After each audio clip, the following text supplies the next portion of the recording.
Welcome to the Pirls Stock Market Commentary for market week ending Friday, July 18th, 2014. Market breadth. With this past week's market advance, our bull-bear point and figure ratio fell from 1.44 to 1.23, still in bullish territory. The total count of securities in bullish or bearish patterns fell 2% to 2,039.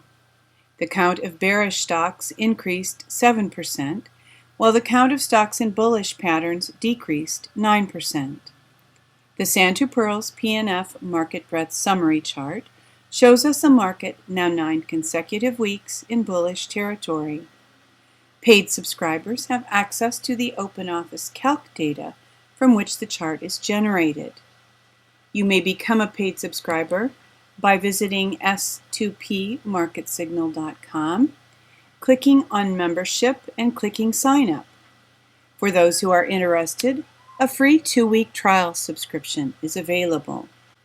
The well-known market breadth indicator, the Nasdaq McClellan Summation Index, fell 205 points for the second decline in 9 weeks.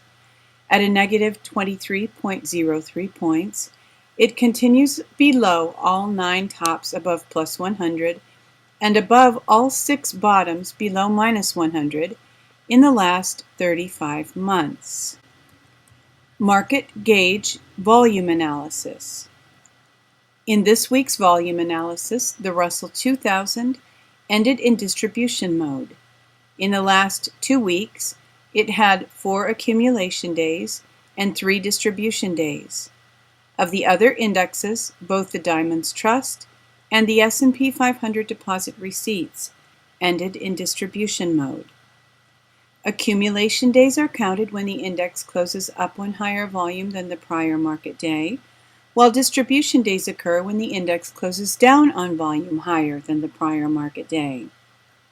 Last week also, the Russell 2000 ended in distribution mode. Momentum.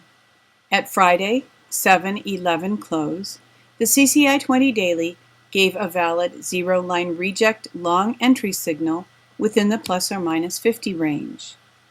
At Thursday, 7/17 close, the CCI 20 fell below the zero-line reject pivot, so we exit the trade for a loss of 61.45 points on the Nasdaq Composite Index, or 56 cents per share of QQQ.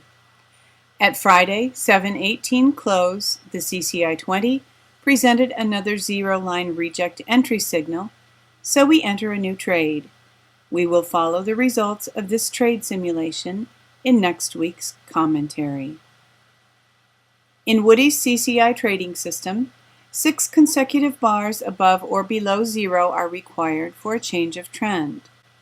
The weekly CCI 20 of the Nasdaq Composite Index began a Woody's uptrend 2 weeks ago, while the daily CCI 20 began a Woody's uptrend 7 weeks ago. The CCI 20 weekly continues above plus 100 after having shifted to an uptrend 2 weeks ago. Industry rotation the last 2 weeks. All of the top 5 industries are positive, and all of the bottom 5 are negative. Bullish, REITs and Comp Tech have entered the top 5. Bearish, brokers continues in the bottom 5. Gold and silver continues in the top 5. Disk drives has entered and leads the bottom 5. Banks and networkers have entered the bottom 5. Computer hardware has left the top 5. Semis has left the top 5. Oil and oil services have left the bottom 5. Focus this week. Financial expert James Rickards provides us with a stock market reality check. A few points from the article. The stock market and economic fundamentals are on a collision course. One or the other will have to swerve. Either the economy will have to improve rapidly and unexpectedly and reverse its fundamental weakness, or inflated stock values are heading for a precipitous fall. The evidence suggests the latter is more likely. Only 62.8% of Americans participate in the workforce today, the lowest level since 1978. Businesses are keeping up with demand by employing part-time workers instead of investing in the plant and equipment needed to make full-time workers more productive. The news from abroad is no better. China is slowing precipitously and may be on the brink of a credit collapse. European growth is near zero, and even the mighty German economy, the locomotive of Europe, is slowing, partly because of weaker demand from Ukraine, Russia, and China. Mainstream voices are beginning to call U.S. financial markets a bubble. A turnaround in growth can only come from structural reform, not money printing. Structural reform is the job of the White House and Congress, not the Federal Reserve. Since the White House and Congress are barely speaking, no help should be expected from that direction. Therefore, a stock market collapse is almost inevitable and is probably coming soon.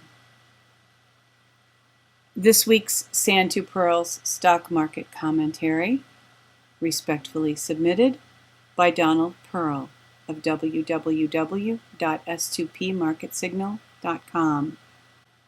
Thank you for viewing this week's Sand to Pearls Stock Market Commentary. Hoping that you've had a fabulous weekend, gotten some great rest, and are ready for a wonderful week to come. And wishing you true success.